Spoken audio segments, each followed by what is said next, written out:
Tinuro sa akin ng nanay ko, avoid unhappy and unlucky. It's contagious. Oo. Kaya lahat ng mga kaibigan ko, yung nakapaligid sa akin, lahat yan may depression sa ulo. Kaya lahat yan, basta kasama ko, kailangan tumatawa kami. Ayun lang ang number one criteria yun. Kailangan nakakatawa. Eh, ba't si Boyeng hindi tumatawa? Ikaw, hindi ko barkada eh.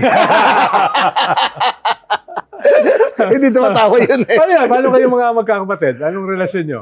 Seryoso eh. Meron ba diyang alpha male? Meron ba Wala, diyang wala, beta wala. male? Ano ba? Actually, Pare-pareho ba kayo mga macho? hindi. Sa magkakapatid, it is a very, ang hierarchy namin according to intellect eh. Kasi katulad yung sisters ko, mga mga cum laude, top sa accounting. Brother ko nag-top ng board sa medicine. Si Boy nag-top ng bar sa law. Sister ko nag-top sa architecture. Father ko nag-top sa bar. So it's a very intelligent, high-functioning, high-intelligent. So sino raw for? Ako. Tagal ko tapos sa college, anim at kalahating taon yata bago ako tapos. Kasi sumali ako ng Upsilon noon. Sa fraternity noon, ang kaligayahan namin nun, suntukan eh. Siyempre, Rumble, di ba? Sigbaro. Di ba? Ayun. Pero kaibigan na, pista kami. Pista tayo. Pero nung panahon na yun, talagang puro kalokohan na nasa isip ko. Hindi ko sinseryoso masyado aral.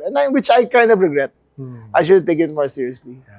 But I wouldn't exchange the experiences also that I went through. Kasi definitive sa pagkalalaki ko yun eh. Diba? Pero marami kang pinasukan na eskwelahan. Naglasal ka, Lasal Grade School, nag-Ateneo ka, Ateneo High School, nag-UP ka, UP College. Diba? Oo. Lahat kami magkakapatid. Anong kaibahan doon sa tatlong eskwelahan na yan? Magkakakompetensya lahat yan. Magkakakompetensya yan. Magkakakompetensya. Oo. Ang Lasal, pinaka-entrepreneurial lang, ang mga classmate ron, puro naging negosyante. Ang Ateneo naman, ang puro naging corporate. Ang UP naman, puro ng government. Ayun ang pagkakaiba.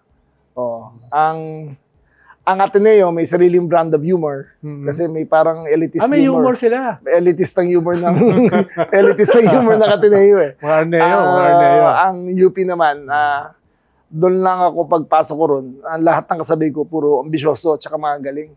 Kasi kaklase mo ba si Harry Roque? O hindi, case tanda ko pero pumasok na college yun 14 eh. Yung bata niya pumasok na college. Pero kilala ko UP pala. So close kayo. Okay naman. Ayan ka na naman eh. Napaka-inosente ng tanong ko eh. Nakita ko sa video dati, nung cabinet secretary siya, hilig kayong gupitan. Kaya sabi ko, parang merong ugnayan yung dalawa. Wala akong naisip pahiwatig. We are close enough that if we call each other, he will always answer my call. And I will always answer his call. Ganun lagi yun. So kung huhulihin mo na siya, tatawagan mo? Oo naman. Sabi ko, pare, may red notice ka. Pasensya na. Ganun naman yun.